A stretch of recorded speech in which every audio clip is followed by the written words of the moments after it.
All right. So I have been I'm going to give all of you power, all sorts of power.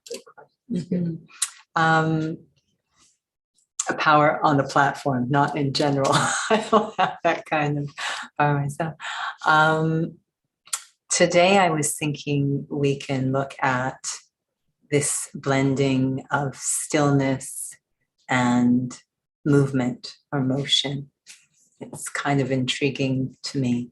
But before we get to that, let's take a moment to reflect. At this time, the body is relatively still. It's seated, hopefully relaxed, free of most tension. It's quiet, but that may not be the case inside. There's the body, and then there's me, the thinker. And even though the body is still, there might be a lot of activity, movement inside. The mind is a wonder. It can travel at incredible speed from one thought to another, one idea to another. And it can travel through time, into the past, into the future, in less than a second. It's a wonderful capacity of the mind that at times might also feel like a curse. Because the mind can begin to race, go into upheaval, movement that is not under my mastery. It is good to move, but with a sense of control or mastery in a healthy way. Thinking what I want, when I want, for as long as I want. A still mind is not an empty mind. It is one that's in controlled movement from a place of stillness. I go into the very center of my inner world, where I, the master, the thinker, sits. The activity of the mind depends on my own state. Am I peaceful? Am I calm? Am I stable? Completely in the present moment. Very light, not feeling burdened. This will color the activity of the mind. I always want to go to the core, stabilize at the core, and from that still, peaceful, stable state, healthy movement, whether the mind or the body, is born. Om Shanti.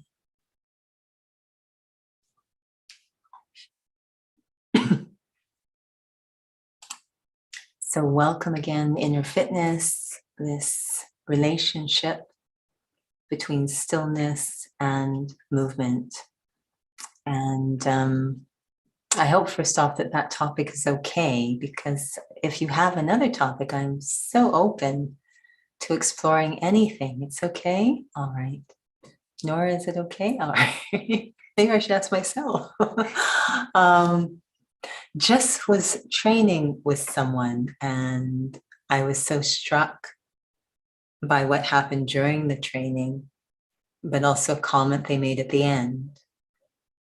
And I asked, how did it go today?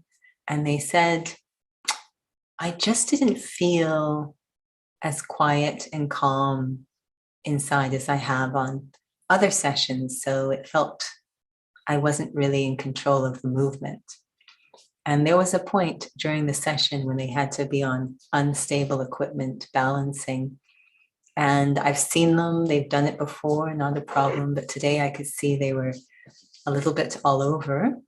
And so there's lots of technical cues that one could try to give about pelvic placement, shoulder stabilization, all these things. But as I was feeling their experience, I found myself being drawn into stillness, watching them, as it felt like the only correction that would help. So we just kept saying, become quiet deep inside, stabilize, and then add movement. And so this was a big focus in the session, which is why I'm drawn to it today. So for yourself, whether we're talking, and we always like to start with the physical example, what do you find is the relationship, if any, between stillness and motion or movement on just the physical level? Is there a relationship for you? And if so, what have you discovered? And you have power.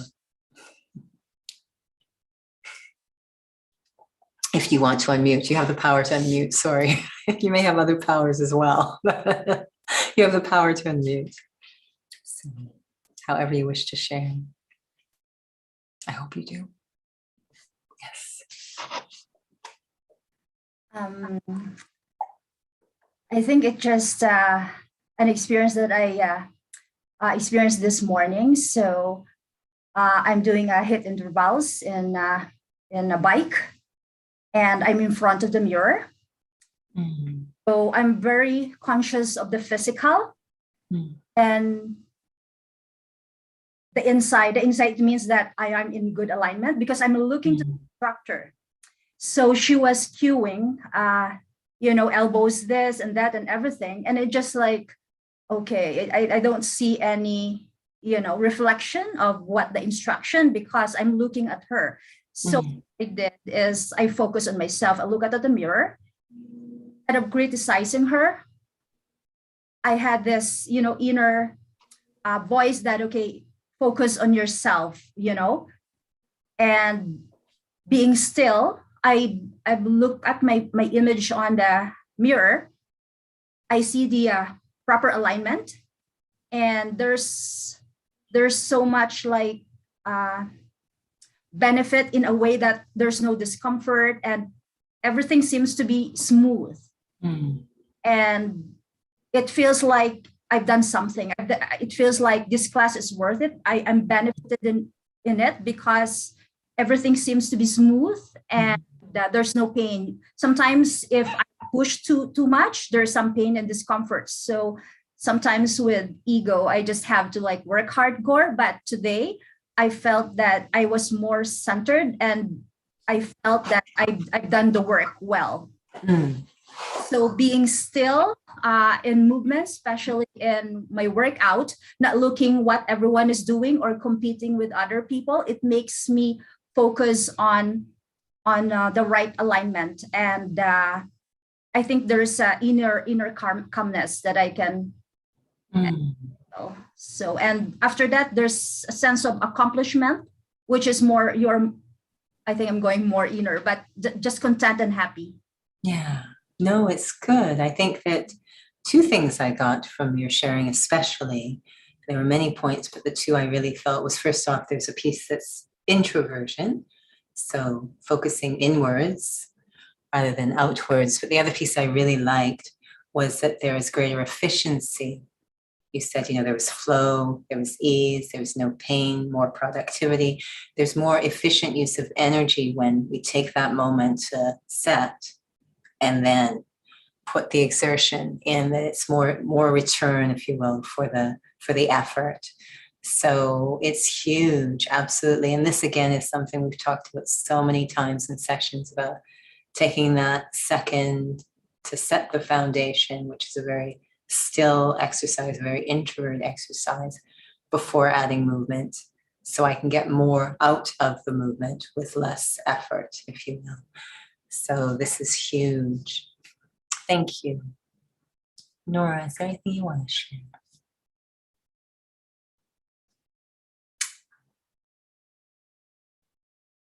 I was thinking about the dance class I took, and notice how it's connected to stillness, in the sense if you lose your attention, especially if it comes to comparing, or there's a lot of noise inside, and it kind of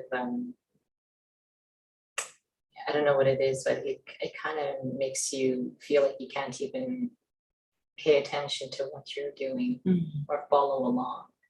And I think that I always find it interesting when it comes to a physical class like that, because there is the instructor in the front of the room and there's everyone else around you. And especially when the instructor in the room suddenly runs off. I don't know what crazy instructor that would be. And then you're kind of, and then I don't know the choreography well at all, right? So I'm trying to figure out who am I supposed Evil to instructor. look at? Who am I supposed to look at too? But you are automatically going to find someone to follow, especially if you don't know what you're doing.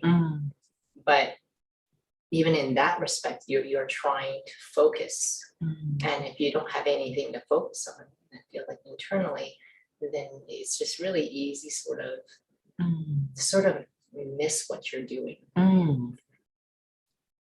So something I hear in both of your sharing, which is really interesting, is, and it's getting a little bit more internalized, but still applies to even a physical setting, is this idea of what am I focusing on? And one's actually going to bring me into more freneticism and chaos, and the other one may actually sort of slow things down.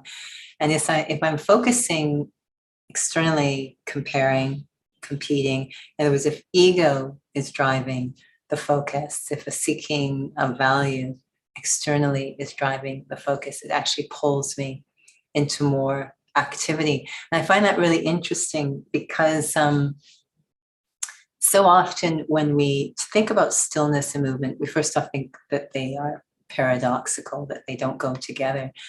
But I can definitely tell the difference when watching myself or someone else, and you probably can as well, when even if it's a high exertion exercise, those who are really focusing on their own alignment, as Pauline was sharing, their own sort of assessment of what they're doing versus competing or comparing, there is a different energy, vibe, and actually quality of effort. The exercise has a completely different quality to it. We've got some people who just think crazier is better. Now you can have two that are putting up, just super high energy, but one has this almost grace. The only word I can think of is mastery, this incredible control, but there's no violence. So it's very powerful, but it's not violent. Because again, it's not being driven by ego or by lack of self-value. We could say, really seeking that value externally. It's this drive to benefit the self-progress, get full benefit from the exercise. So this again is a physical kind of example, but there's such a qualitative difference between the two.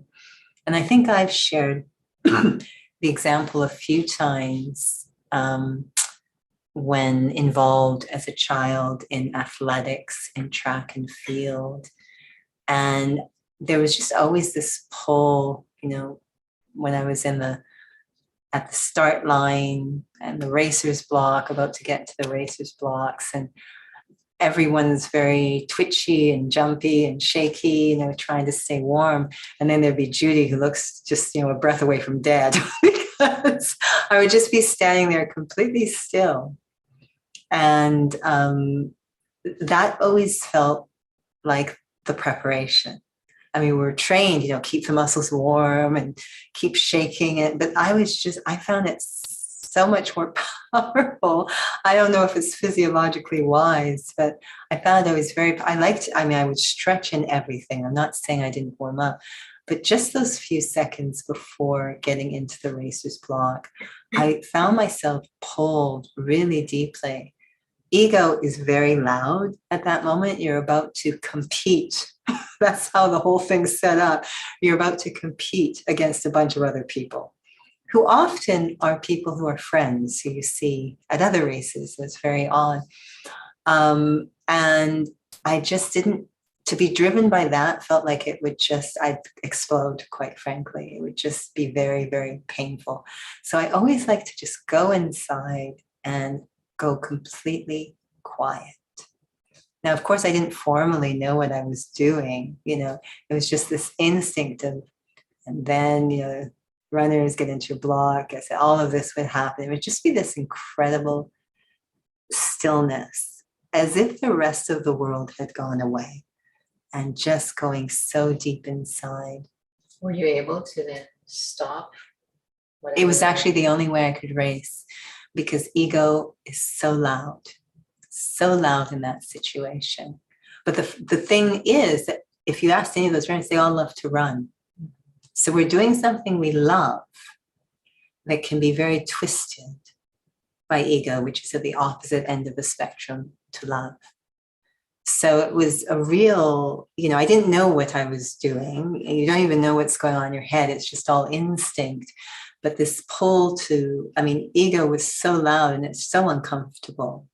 And I just want to do the thing I love. And setting it up as a competition is a strange thing we do. Because again, very often runners, they're in the same races together all the time. So you're really just friends, but you're not. So it's a very strange setup. But I remember one race, which I may have described, 100, 200, it doesn't matter. But again, there was always that feeling of this calm, so I could be protected from ego and just do the thing I love.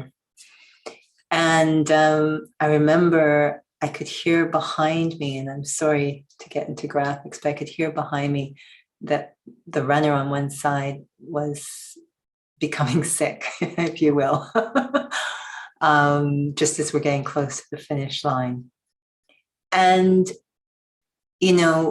a huge part of the stillness, and we'll talk about what that still space is in a moment, it's a very benevolent space. It's just, competing, comparing is foreign to that stillness. It's incompatible. And I remember hearing, it was clear that they were not well, off my shoulder behind me. And we just went over the finish line, and you have to stay in your lane or disqualified even after you go to the finish line. But I remember that feeling of, go to that soul. Like, who cares about the race? And again, it's just this feeling inside, because you're doing the thing you love. You're not being driven by ego. You don't care if you're disqualified. You've already done the thing you love. That has nothing to do with anything, whether or not you win or not. It's, this person isn't doing well, right? So what space am I operating from is what we're really talking about when we say stillness and movement. What space am I operating from? What's driving me? What's the fuel in my spiritual tank? Is it ego? Is it begging for value? That's going to have me very frenetic. And it's so on the surface. I'm so disconnected, really, from what's going on. It's extremely laborious. And I think we all know as well that ego is a very harsh taskmaster.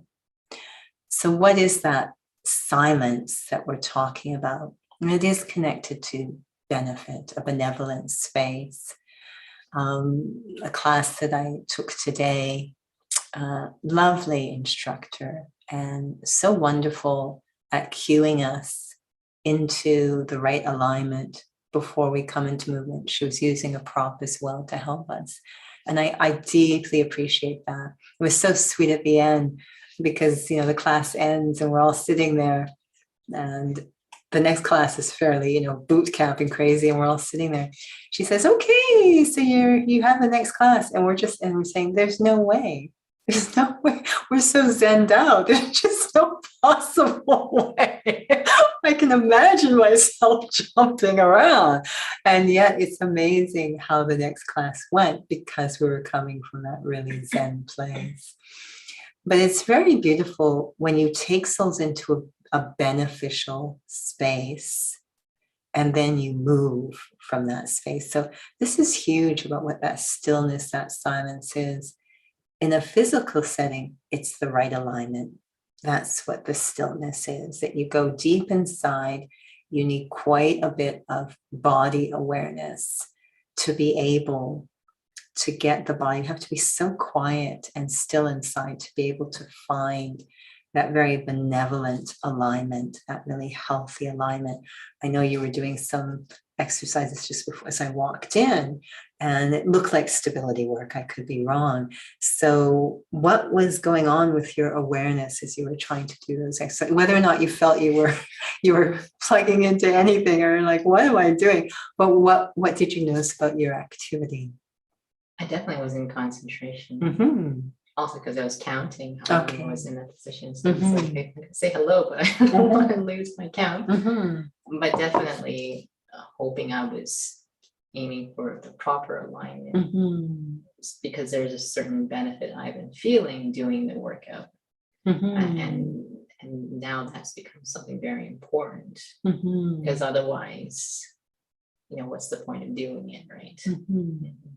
So it just is such, to me, it always feels like I'm in a healthy place to move from. Now, this is again talking about the body. Right alignment just feels like such a healthy place to move from, so that I'm not going to injure myself and I can get both full benefit from the exercises Pauline was sharing.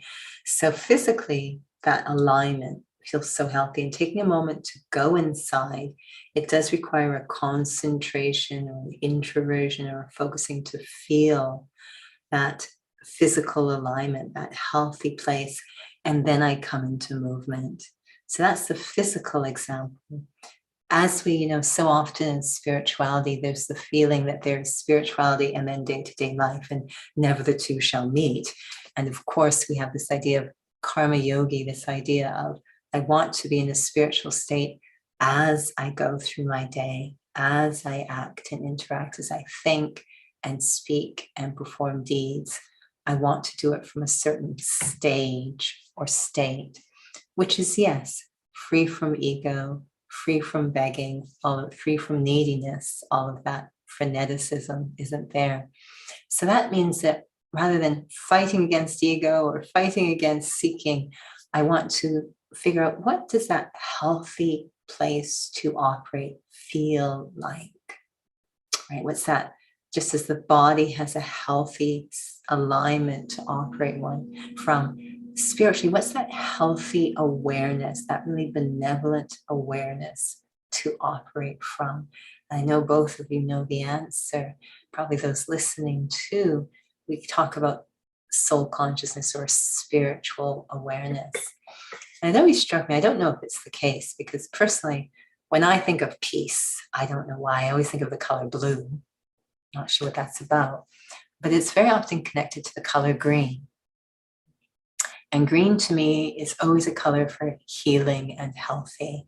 If you go into, when I go onto the clip art, the image bank sites, and I'm looking for logos or icons that are around health and wellness, I'm getting a lot of leaves and green stuff. Green is so connected to healthy, to healing, also to peace. So now we have a connection between what that healthy spiritual alignment or awareness feels like. Because I can intellectually think I am a soul, but I actually want to know what it feels like when I'm in a healthy awareness. Just as with the body, right now we could say, turn on your SI joint, lengthen through the spine, all these cues, and they sound like they would make sense. But what does it feel like? And hopefully it feels like a relief from pain. That should be there. It should feel very healthy.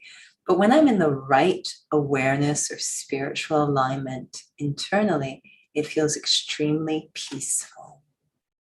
A very healthy spiritual alignment or awareness is connected to peace. So this is why we say Om Shanti so much. This very healthy alignment. Yeah.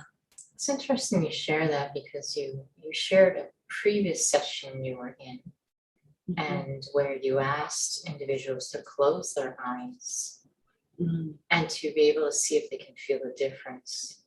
I don't know if it was in the context of trying to practice experiencing being a soul, which is what does it feel like when you close your eyes? But just with regard to what you're talking about peace, it does feel like an individual needs to be able to discern exactly what is the right kind of experience of peace versus, the peace in the mountains or closing your eyes, which I don't know if it gives them the capacity to have that self-mastery. And that, I think, is the most important thing, which is why it intrigues me, the connection between stillness and movement. Because in a very practical way, if my eyes are closed, I actually can't get very far in terms of integrating that into movement, right? I mean, I'll run into things and it will get messy. So that mastery, that control, to be honest with you, this is the thing I loved most about dance when it was not fraught with ego and insecurities, when you were in your zone, we call it grace, but it was this incredible integration of a deep stillness, very, very specific alignment with movement. So you actually saw peace in action. There is a song and it's a very interesting experience with this song. I know Nora's familiar with it. It's called Silence. And it's by an artist who, Lucinda is the name, but the group is Bliss. And it was very interesting because we were very pulled to the song. There were two of us, very pulled to the song Silence. And neither of us are really choreographers, I would say, but we're very pulled to it. And I remember we were just sitting and listening to the song. That's how we started the active choreography, just sitting and listening to the song. I remember sitting there and just going into the feeling of the song, which is incredibly spiritual and quiet and just so healthy, the feeling. And immediately the whole thing exploded. The concept of the dance exploded full blown in my head, and I'm not a choreographer. And the irony is, so I came out and said, okay, this is what I think might be an interesting concept. And the other person had the same idea. This interesting thing of from that movement, this creation, from that silence, this creation of this movement. And we choreographed this thing in record time. Other choreography would take us hours and we cannot remember it. We were joking, we were actually going through what we call a deja vu experience. We were just remembering whatever we had done before. It was that simple. And the irony is that when we talked to Lucinda, who was the singer in the song, the creator of the song, we said, we've done this thing to silence. And she said, that's really interesting that it flows so easily from you just sitting in that stillness. She said, because the song was very unusual in its recording as well. That usually when you record, it takes a lot of takes. They want very high quality, so it takes a lot of takes. And usually you've got the tracks and then you lay the voices on top. What they did on this one is she just went in, it's a lot of what we call vocalese in the song, just kind of beautiful noises, not really words. It's very beautiful. And without any backtrack, they just recorded the whole vocal once. Mm. And they said, we're not doing it again. It's perfect. We'll lay the tracks underneath it. So she said it just emerged from such a certain place inside. And anything around it, like choreography, emerges from that. It's got a very healthy alignment to it, that song. But when we do it, the reason I'm mentioning is I love, it's such an exercise for me of the relationship between silence, a spiritual state, and movement. Because, I remember the first time we did it in front of a large group of people. And usually in dance, many who come into spirituality stop dancing because they felt that it was all ego, like ego just kept interfering. So they, rather than trying to sort that out, they just stop. This happens quite frequently. Perhaps it's wisdom. But anyway, so when you're in front of people, ego gets very, very ballistic, very, very active. But I remember the feeling of this piece is that first you might see people and the usual alignment kicks in, the ego, which completely destroys everything. But the piece is so powerful where it was born from that it kind of starts to override. And you start to go into this place where you feel so deeply how spirituality moves. It literally feels like the limbs have changed from solid to liquid. And peace is actually moving the limbs. It's a remarkable experience. So closed-eyed meditation has nothing to do with that. That is a living peace. And that's what we're looking for, is to be in this very still, healthy, peaceful awareness, really, really so in the state of truth, and allow it the freedom to come into movement. And it will give that mastery over everything I do, rather than I feel quiet with my eyes closed and then I come into sound and I'm back to my crazy self. But this incredible sense of let it move me, let that silence, that peace, that stillness move me. And everything is done with a lot of efficiency, wisdom, with mastery. So the example you were referring to was actually an exercise which was exploring mastery. So we were asked to close our eyes, and you can try it right now if you want, closing your eyes and going into that very peaceful space of experiencing I am a soul, I come out of silence, letting go of everything, nothing here is really mine, I am eternal. So going into the experience of just being a soul. Quite frankly, you don't even need a commentary. Most people feel very peaceful when they close their eyes and usually fall asleep. So it's a very fine line, because sleep is very peaceful as well. So we're checking out, right? So then open your eyes and do the exact same exercise. I am this being, this soul. I am eternal. Nothing here is mine. I am the observer of everything from a very neutral place, a very benign place. I feel very stable, very calm. My true nature is peace. So going into that. I don't know if you can feel the difference, but one involves mastery and the other does not. Yeah. I'll try to keep the vocabulary very simple, but I know for those who've taken the course, you'll learn about the capacity that you, the soul, have, the mind, the intellect, and sense goes.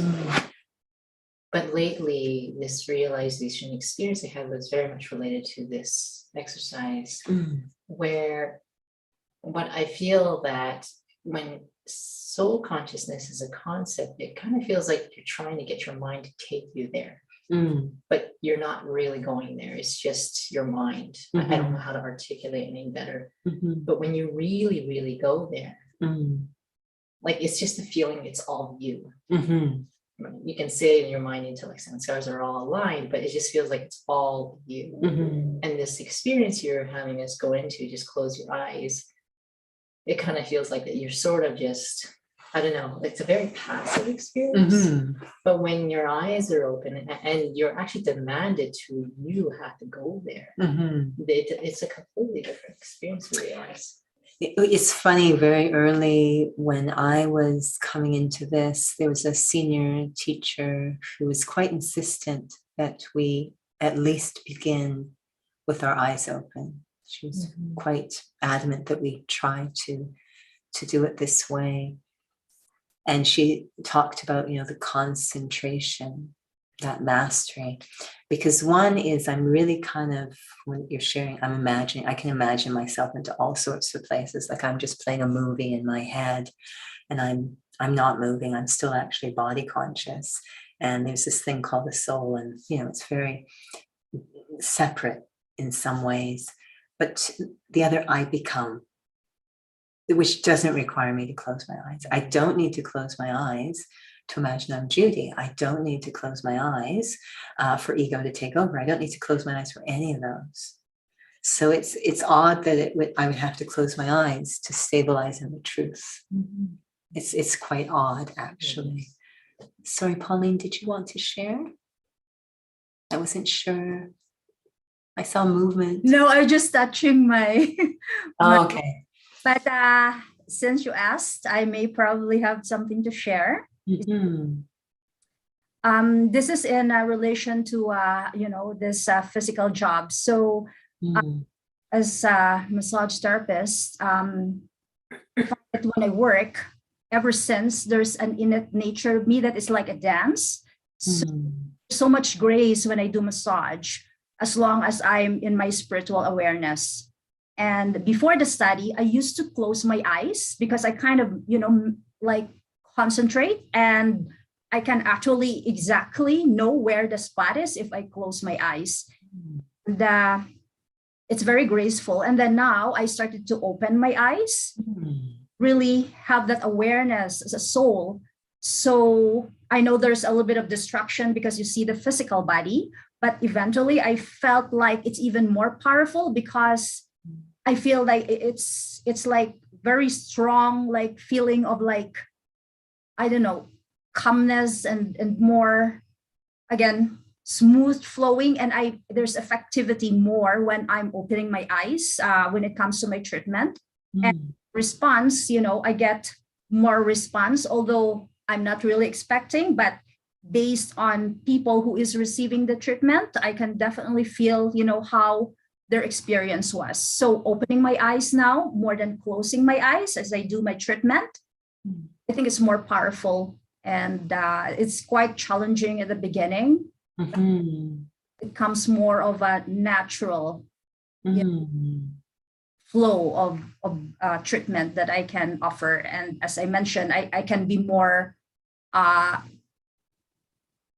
like there's more that I can offer, when it comes to technique, which I don't need to think, it comes from my heart.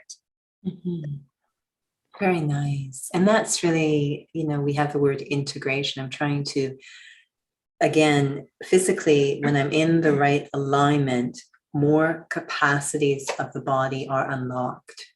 I can get pretty far in the wrong alignment. It's amazing what the body can do in the wrong alignment. It's amazing most of us are walking around actually still in the wrong alignment. So I can get pretty far, but wow, are we ever missing? We're just scratching the surface, what we could bring to the table physically when we're in the right alignment. And so this really goes for the soul as well. I can bring a lot, with that kind of in a certain state, but if I can learn to integrate, bring those capacities, be in that state and learn to integrate. So integration and integrity have a lot of relationship to each other. The integrity of me, the spiritual being, I have certain capacities, each of us does as a spiritual being, incredible capacities. I want to be able to integrate those into my day-to-day life. I want to bring that soft power, if you will, that power of silence, that power of peace. I want to integrate it into my day-to-day life because it will bring so much benefit. It's such a healthy energy to inject into my day-to-day life. I can get sort of, somewhere, just trying to do it other ways because it's always there, but it's multiplied so much more if I can learn to be in that state and really integrate. So this integration is central, of course, to the topic of silence and movement, to be able to go into that really still space. And, I've shared before that the reason I say I'm not a choreographer is I have been around souls who I consider choreographers, and they're gifted. It's just remarkable how the create, people have different creative mediums. Some it's painting or drawing, some it's music or voice, and some it's this movement, this dance choreographers. I find it remarkable what they can do. But there was one choreographer we worked with very young. I've described her before. I used to love, I sort of get distracted because she'd be choreographing for me, so I should be ready to move, but I just loved watching her choreograph. So I sort of get lost and forget, oh yeah, I'm supposed to do what she's asking. I get lost watching her because I found it absolutely fascinating. And I always felt her ideas were coming out of stillness. Because this was the time of LP records. So she put the song on, the LP record on the turntable, and then she put the needle on. And I certainly can't do it this way. Like I have to listen to the track over and over and move around, fool around, try and find, see if I hit a movement. I might get a seed after, 12 hours.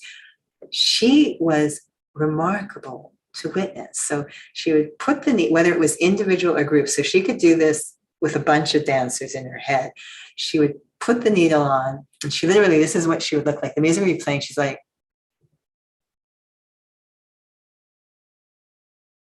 okay, here's what you're going to do. I was like,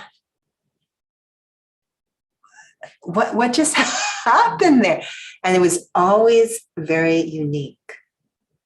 Like she was the most unique ideas. Like, I don't know where it was coming from, but I think she was connecting instinctively to the silence, because it's an incredibly creative space. Again, creativity is a core principle of the soul, not destruction. Yes. Just, sorry, no, I want to let you finish, No, but I was that's okay. wondering if that's the case with artists in Yeah. general. When you were talking about the muses, is that? It is, this still space. Again, there's no ego. This is really critical. There cannot be any ego. It's not going to be a still space if there's ego, right? So ego means I think I'm the body, I think I'm the image, and I'm going to start seeking value that way. This will not ever lead to that still healthy place. So this is a really critical part of the stillness, is having a system that it's not that I'm denying myself ego or value. I want a place to go where I am having a very innate sense of my own value. So the beauty of the postulating, the muses, is that I am not creating. The muses, I am worthy of being gifted with an idea by the muses. So there's humility, but also a sense of one's own value as an instrument for the muses. So it was a very clever and a way to keep one safe from ego, while still, the creations that come out, these are gifted people. It's the muses aren't coming to visit me with that kind of choreography. I think they came with the silence. Yeah, the silence, these are the best we got going here. We'll work with them. But it was just, I always used to enjoy so much. And she was, I always felt a depth to her, this real depth to this soul. And I felt that's where the creativity was coming from. It was absolutely remarkable. And, so interesting that movement would come from such a still and very humble. I don't think I ever once saw her. She was to this day, I still see her posting sometimes to this day. She still is such an advocate of support of youth. At that time, she was only a few years older than us. We never realized that because she seemed so mature, but she was only a few years older than us. Now she's obviously I won't age myself, but many decades later, she's still an advocate and support of youth. She always would stay behind the scenes. I don't think I ever saw her. I think once we did a dance number with her, but she rarely was out front. It was always putting us in front, always putting us in front. Really fascinating. And, I remember there was one year we had a big LA choreographer come to visit, big, and I was extremely nervous. And my Eve was her name. She was always so supportive of me, like as if she really understood me, which again requires incredible silence to see beneath the surface to what's going on. So like she nailed me, completely understood me in a second. And again, she was only a few years older, but she felt like a mother to us. And I remember the choreographer came and I was super nervous in this class and really felt so, it gets very disorienting and noisy when you're not in that still place. And I was so far from that still place. So really the movement that was coming out of that I was doing was not really very good at all. Remember there was a point, I don't think she could take it anymore watching it because she was just watching on the sideline. She pulled me on and says, Judy, you have to believe in yourself more. That's all she said. She didn't say technically do this. She understood what happens. Because this still place is a place where you are self-respect. There's no ego. Deeply at peace with yourself, deeply comfortable in your own skin, and not because of any conditions out there. It's such a healthy place.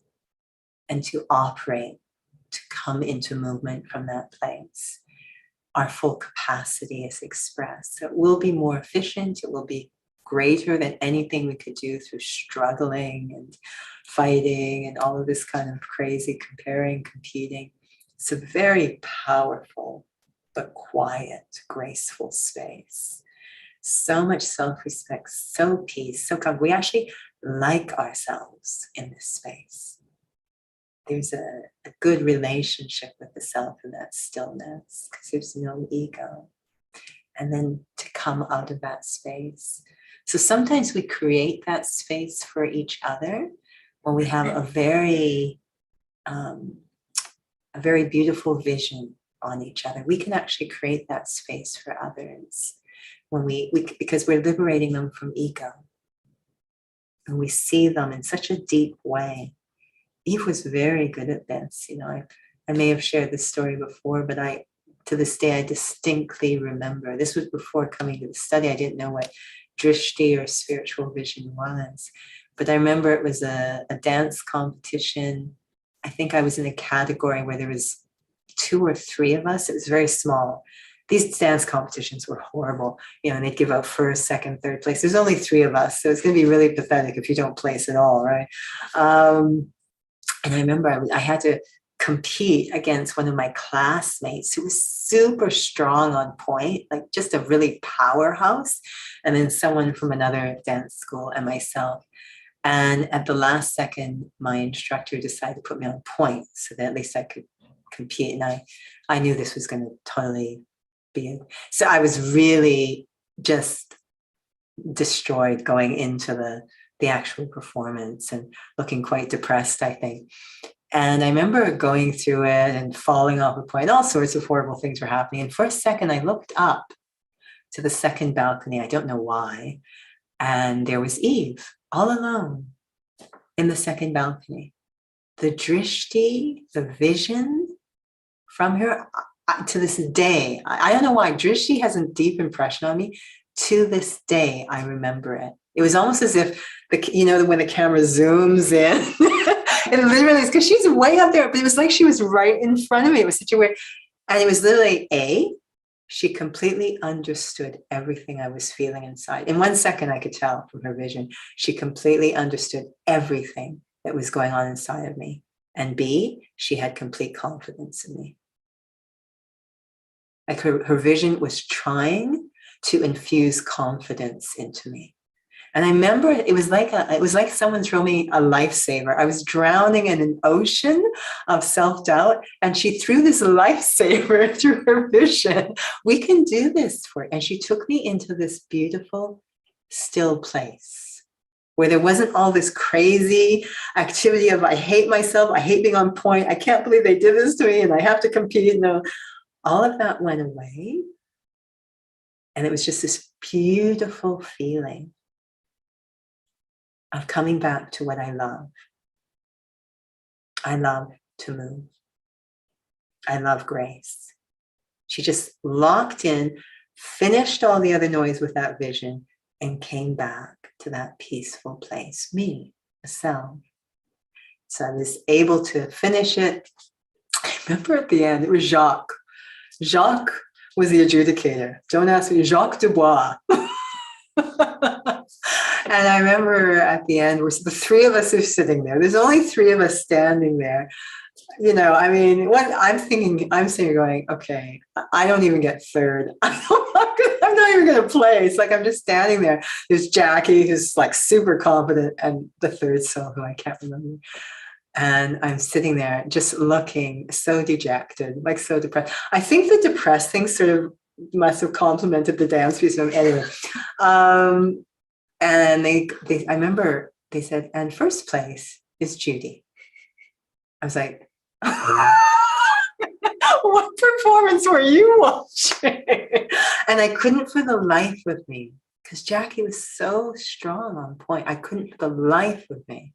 But I think it was that moment, you know, where that vision liberated the me, got me into the stillness, and I began to operate from that place. And everyone just thought it was an amazing transformative choreography that was part of the. They thought it was part of the storyline, from total awkward dancer to, I wouldn't say stunning. I'm not sure. I really don't know. It shocked me. It really shocked me when it came in. I think your experience really reveals that we're souls. Mm-hmm. Because I bet you anything that anyone hears your experience, that they will feel what you're talking about. Mm-hmm. That it's not something that's physical. No. That I know myself waiting for the study, someone looks at you, a teacher who sees you in a certain way. This stuff is not visible. No, it does something internally, but it's very beautiful that we can do this for each other. Obviously, it means that I'm in that space. Mm-hmm. But we can actually, with our vision and our feelings, bring others into that stillness. But the fact that, you know, whoever the judges were, mm-hmm. like it was, I know I'm just filling in the gaps, but mm-hmm. I'm certain they felt something, mm-hmm. which again, you can't articulate. It's not skill, it's not technical. You know, and it's funny because without going into too much detail, I'm aware of the time, but from a ballet, a dancer perspective, I wouldn't say this body is gifted in any way with the normal accoutrements that a dancer would have. It's not long legs, turnout point, none of that. But in terms which I think every soul actually has, in terms of love of movement, that graceful movement, that dignity to move through the world with dignity, that deep love is inside every soul. And that is the concept of ballet. It's perhaps changed a little bit, but that was the concept of it. It's a very dignified movement, right? This alignment. And I loved that feeling of movement, is that the dignity of the self could be translated into how one moves. That's what really, really, that control, that care of the body, that mastery, it really deeply appealed to me. There's a feeling to it. Until you feel it's hard to describe it, it felt like it took the essence of what a description of the soul is and converted it into movement. And I really love that. And I think that's the only thing that ever came through was that, because it certainly wasn't any wow factor. There was no wow factor. But in terms of the feeling, and I was just thinking the other day, you know, one of the great dancers, the first one's Anna Pavlova. You may have heard of the dessert called the pavlova, right? Which is this frothy, it looks like a tutu, and it's so high in calories that no dancer would ever actually eat it. But Anna Pavlova was one of the first great dancers of ballet. And it's been said that if she was dancing now, no one would ever look at her. She has none of the accoutrements of a dancer, but she had the feeling. This is what made her great. She had the feeling, that grace. She could bring that spiritual feeling into movement, come from that grace, that dignity, the royalty of the soul, of the human spirit, and bring it into movement. And that touched people. You know, they didn't care. It was very pure at that time, dance. And no one cared whether you could wrap your leg around your head a few times or whatever the case might be. Just the feeling of it. Souls were hungry to feel that. And so how much in day-to-day life are souls very happy to see someone moving through the world with that? How much we enjoy when we see a child sort of, you know, galloping around with so much innocence and purity. They're certainly not moving in an impressive way. They're kind of tripping over themselves. But that spiritual quality of innocence and joy, it touches us. How it feels when we see someone moving through the world with dignity and grace. I remember, I'll end here, I remember once being at a bus stop in Oakland, waiting for the bus to dance class, ironically. And again, it's emblazoned in my mind at that moment, a young man went by, you know, he was just wearing a tracksuit and he just ran by. He was out running, and it was definitely running. It wasn't jogging, he was running. But he had this beautiful carriage. Like the grace he was running with, you know, it was just, it captured something we're very hungry for internally, which is the qualities of the soul, of the self. And we want to bring those. We don't want ego to be dictating how we move. We want spirituality, those qualities of the soul, to be dictating how we move. So I have to go into the experience of being soul, that state, that stillness, and then bring it into movement, that dignity. So I think we have to end there. Not sure how that went on and on, but if you have any last comments or thoughts.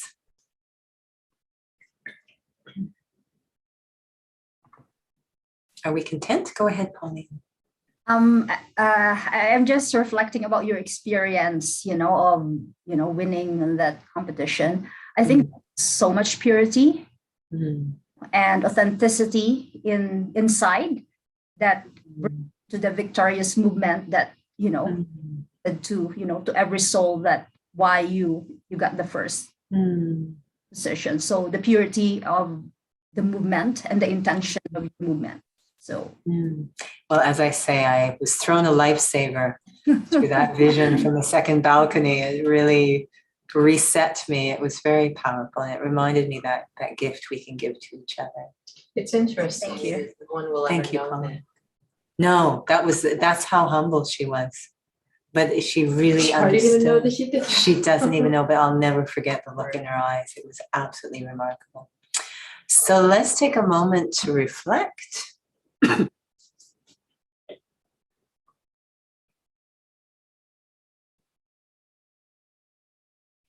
I am pulled to go inwards, not so much physically going inwards, but bringing my attention completely on the self.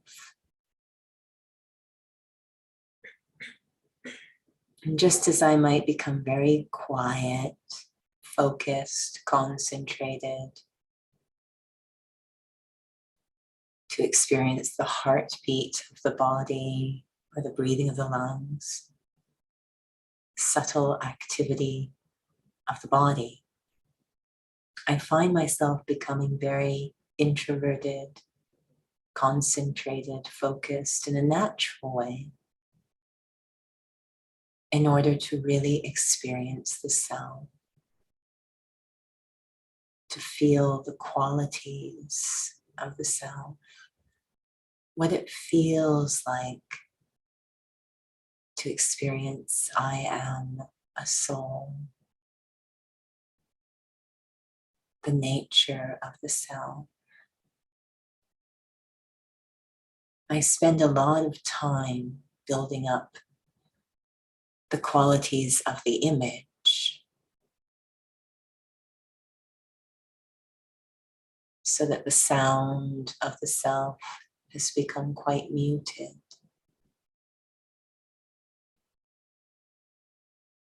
But now I focus just on listening to the self, going into that stillness, that silence, and the very fragile, delicate experience of the self. I am a being of such deep serenity and peace, not actually wanting to need anything to feel okay. Feeling okay for no reason whatsoever. Completely at peace with myself. So light, so calm, so royal. Feeling the dignity of the self.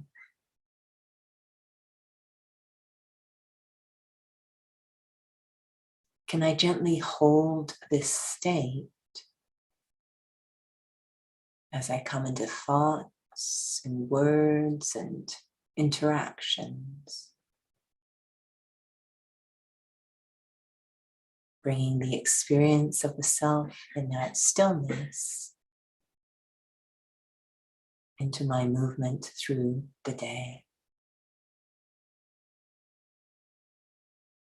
That is my experiment on integration.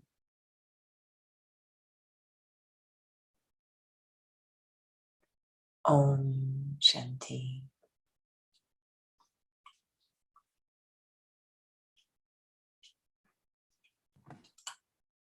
Om Shanti.